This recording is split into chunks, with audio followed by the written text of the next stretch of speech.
इस चुनावी जनसभा में टेटिया बम्बर प्रखंड में ये कार्यक्रम हो रहा है और मंच पे हमारे साथ उपस्थित है हमारे बड़े भाई वीआईपी पार्टी के संरक्षक आदरणीय मुकेश साहनी जी,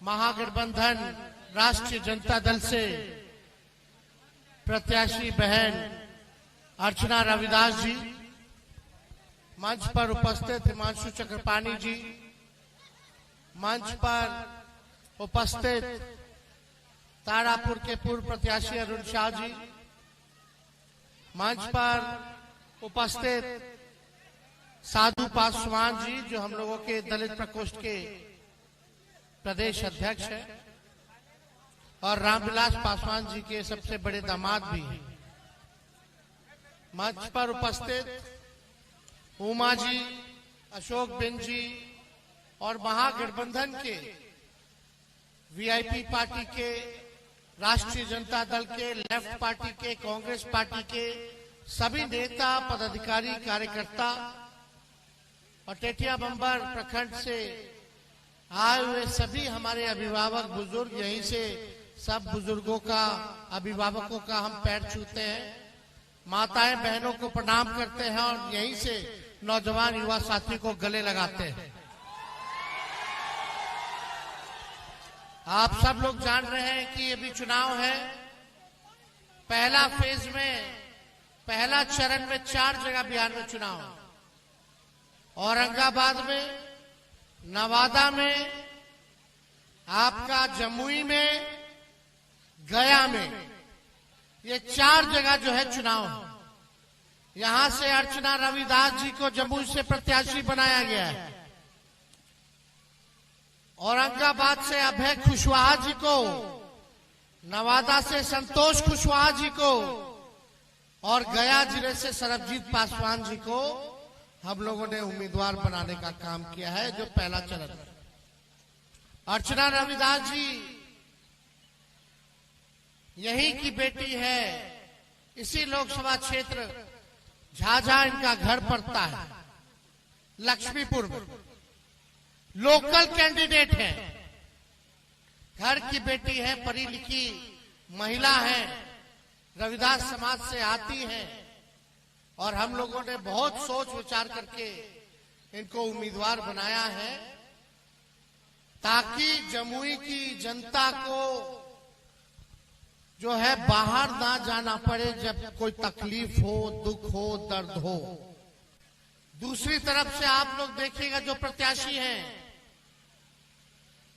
रामविलास पासवान जी के दामाद हैं, चिराग पासवान जी के जीजा हैं, लेकिन आप पता कर लीजिए उनका घर कहाँ है, आपको भी नहीं मालूम है।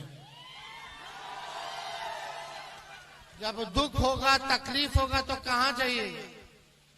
कम से कम घर, इनका मायके भी यही है, ससुराल भी यही है, इसी क्षेत्र में लोकल उम्मीदवार।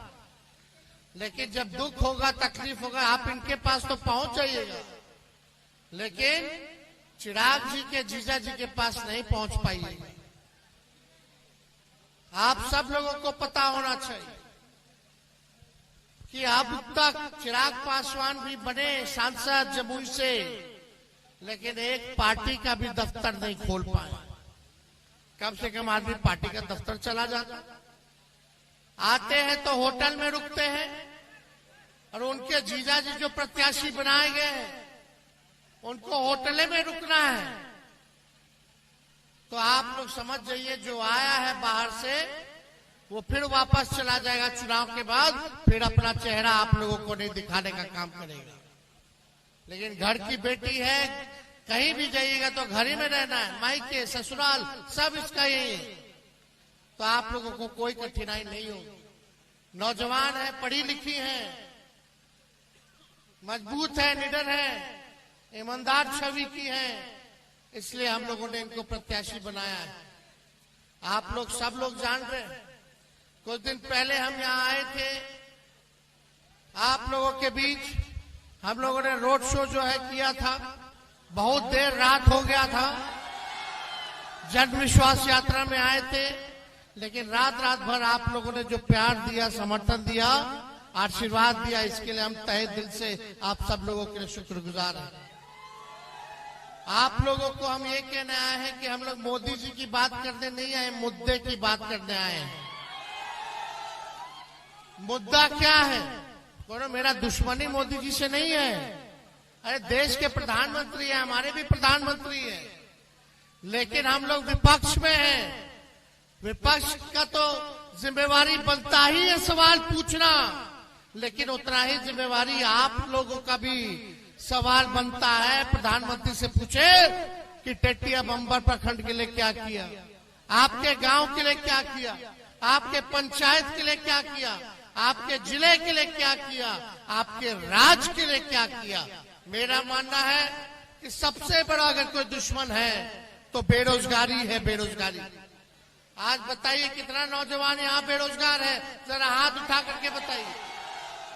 माँ बाप पेट काट करके अपना बाल बच्चा को पढ़ाता है कि पढ़ लिख लेगा तो अच्छा नौकरी हो जाएगा, नौकरी हो जाएगा तो बुढ़ापा में यही नौजवान हमारा सहारा बनेगा। लेकिन मोदी जी ने एक बार भी नौकरी देने के बारे में बोला? अभी जम्मू में आए थे, बोले कि कितना नौकरी देंगे, क्योंकि वो जानते हैं 14 में ही बोले थे कि 2 करोड़ देंगे, लेकिन अब तक कोई नौकरी जो है उन्होंने 10 साल में नहीं दिया। आपको समझना पड़ेगा, केंद्र में सरकार है भाजपा की 10 सालों से, मोदी जी प्रधानमंत्री हैं 10 सालों से, और बिहार में डबल इंजन की सरकार है भाजपा। अब मुख्यमंत्री नीतीश कुमार जी की सरकार है 17 साल से। यहाँ के सांसद लगातार एनडीए को जिताने का काम किया आप लोगों ने। आप लोग देखिएगा लगातार चिराग पासवान जी जो एनडीए में है मोदी जी के साथ में, यहाँ का विधायक सब कोई एनडीए का है, यानी ऊपर से नीचे एनडीए का।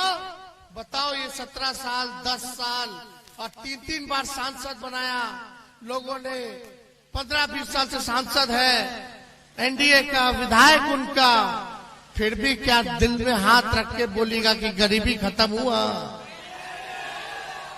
क्या शिक्षा व्यवस्था सुधरी? क्या अस्पताल में दवा इलाज अच्छा से हो रहा है? क्या दिए मोदी जी? क्या दिए आप लोगों को? ना नौकरी दिए, पलायन नहीं रोक पाए, गरीबी नहीं हटा पाए। मोदी जी खाली कहते कि 5 किलो राशन दिए।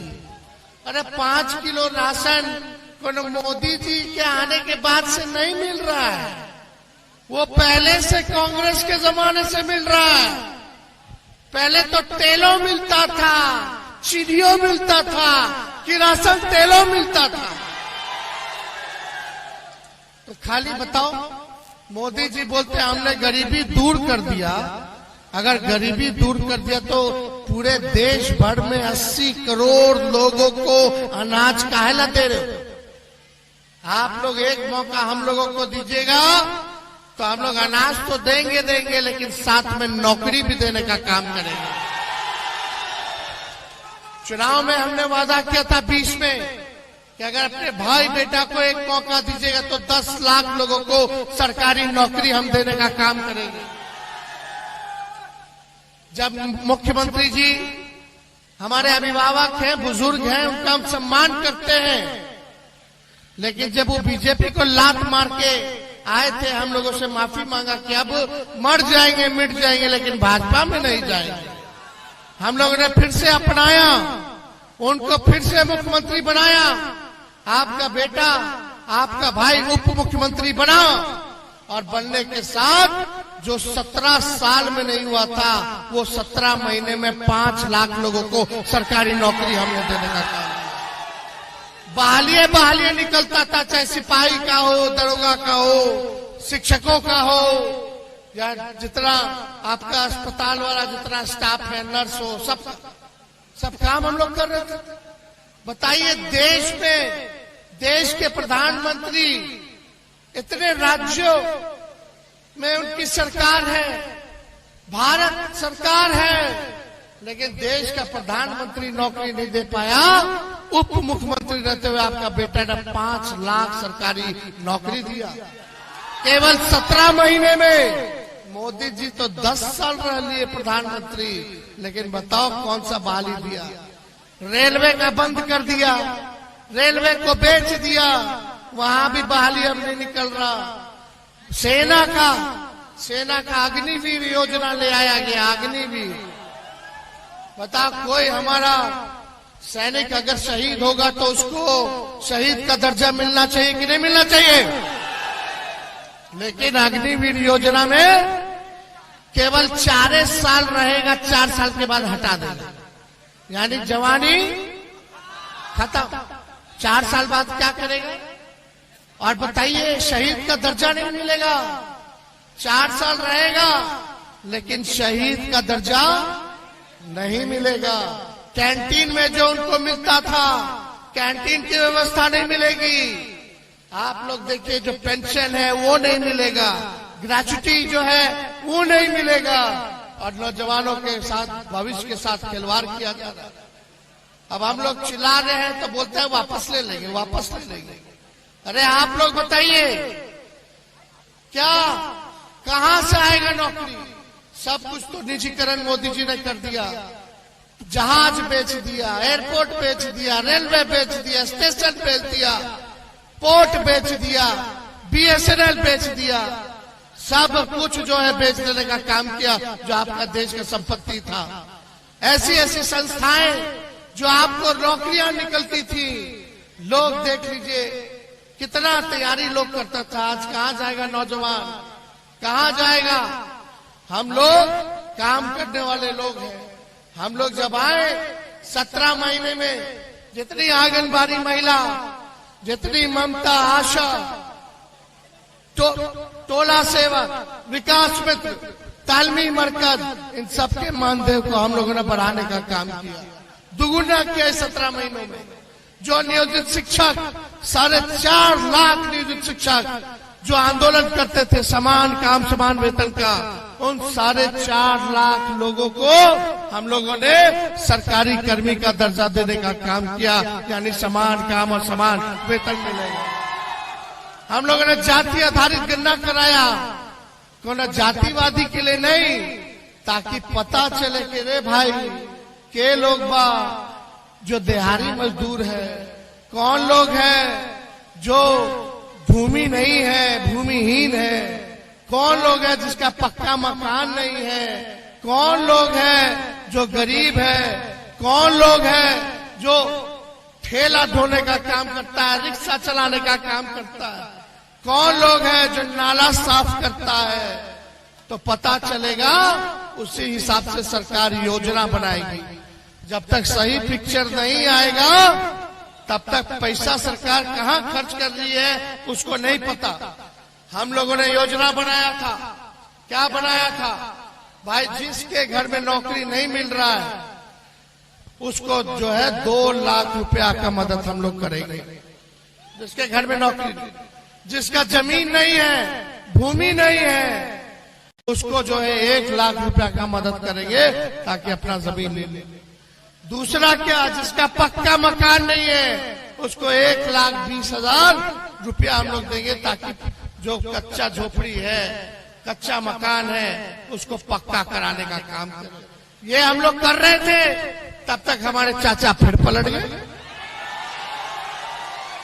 अब बताइए, 5 साल में एक बार मुख्यमंत्री ओथ लेता है, सरकार बनती तो 5 साल ना चलता है। ये बताइए, 3 साल 3.5 साल हो रहा है बिहार सरकार को, 3 बार ओथ ले ली, कभी एने, कभी ओने, कभी एने, कभी ओने। अब मोदी जी को जाके बोल रहे हैं, मोदी जी अब हम जहां हैं वहीं रहेंगे। अब मोदी जी बोलते हैं कि गारंटी मोदी जी का मजबूत गारंटी है। अरे मोदी जी, इतना गारंटी आपका मजबूत है तो मेरा चाचा का गारंटी ले लो कि पलटेंगे कि नहीं पलटेंगे। काहे नहीं लेते हैं मोदी जी गारंटी? कोई ठीक है, कितना बार ओथ ले लिया? 8-9 बार ले लिए, 9 बार। बताइए, कभी इधर कभी उधर। ठीक कह रहा लड़का। मोदी जी का जो गारंटी है ना, वो चाइनीज माल जैसा है। एक दो बार इस्तेमाल कीजिए, खत्म। मतलब जब तक चुनाव है तब तक मोदी जी की गारंटी है, चुनाव के बाद जुमला हो जाएगा। सच नहीं बोलते लोग, झूठ बोलते, केवल झूठ। इसलिए आप सब लोगों के बीच आए हैं, ईमानदार प्रत्याशी जिताइए। देश तरक्की जब तक नहीं करेगा जब तक आपका गांव विकास नहीं करता, और देश के नागरिकों की जब तक तरक्की नहीं होगी, गांव आगे नहीं बढ़ेगा, तब तक देश विकास नहीं कर सकता। आज देखिए, किसानों का आय दुगुना करने चले थे मोदी जी, 22 तक आय दुगुना कर देंगे। क्या हुआ? आय दुगुना हुआ किसानों का? कुछ नहीं हुआ। बोले थे पक्का मकान बना देंगे, क्या क्या बोले, किसी को छुपा नहीं है। लेकिन आप लोगों से यही हम कहने आए कि अर्चना रविदास जी को भारी मतों से आप लोग जिताने का काम कीजिए। बताइए, जिताइएगा कि नहीं जिताइएगा? दोनों हाथ उठा करके बताइए, जिताइएगा कि नहीं जिताइएगा? बताइए, मुकेश सहनी जी बीजेपी में थे, इनको फुसला के ले गया था सब। बताओ, इन्हीं को तोड़ दिया, इन्हीं के विधायक को खरीद लिया, इनके पार्टी को छीन रहा था अभी चुनाव में। लेकिन अब पिछड़ा का बेटा, अति पिछड़ा का बेटा साथ हो गया है। अब हम लोग लड़ाई लड़ेंगे। हम दोनों नौजवान हैं, नए सोच के हैं, नया बिहार बनाना है, नौजवानों को नौकरी देना है। तो इसलिए हम लोग सब लोग साथ हो गए। सभी भाई लोगों से अपील है कि एकजुट हो जाइए। सभी पिछड़ा, अति पिछड़ा भाई, अल्पसंख्यक भाई, सभी अल्पसंख्यक भाई, सब लोग, गरीब लोग, सब लोग एक हो जाना है और आगे मिल करके लड़ाई लड़ना है। आप लोग लड़ाई लड़ रहे हैं बिन निषाद सबकी, ताकि उनको मान सम्मान मिले, उनको आरक्षण मिले, जगह मिले।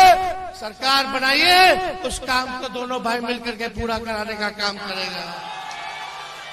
तो जिताना है ना रविदास जी को, अर्चना जी को। अरे विजय के माला मुकेश जी को बोले थे दे, नहीं, पूरा दोनों हाथ उठा करके, सभी माता बहन सभी हाथ उठा करके बताइए, तो हम लोग दे रहे हैं इनको। और 1 नंबर पर लालटेन है, 19 तारीख को 1 नंबर पर लालटेन है। सभी लोग चुपचाप चुपचाप चुपचाप। बहुत बहुत धन्यवाद। लेकिन संभाल के रहेगा, ये सब हिंदू मुसलमान कराता है भाजपा वाला। अभी नवरात्र चल रहा है, चैती छठो आई, और आज जो है ईद है। सबको हम नवरात्र का, ईद का बधाई देते हैं। मिल करके रहिए, मिल के रहिए, एक रहिए, शांति रहेगा, अमन चैन रहेगा, तभी विकास होगा। ये भाजपा वाला लोग नौजवान को झंझट वंझट करा देगा, फिर पुलिस पकड़ के ले जाएगा, आप लोग परिवार का लोग परेशान, अलग से पैसा खर्च होगा, वो लोग तलवार बांटेगा, हम लोग कलम बांटने का काम करेंगे, आपके घर को बढ़ाने का काम करेंगे। बहुत बहुत धन्यवाद। जय हिंद। तेजस्वी प्रसाद यादव जिंदाबाद।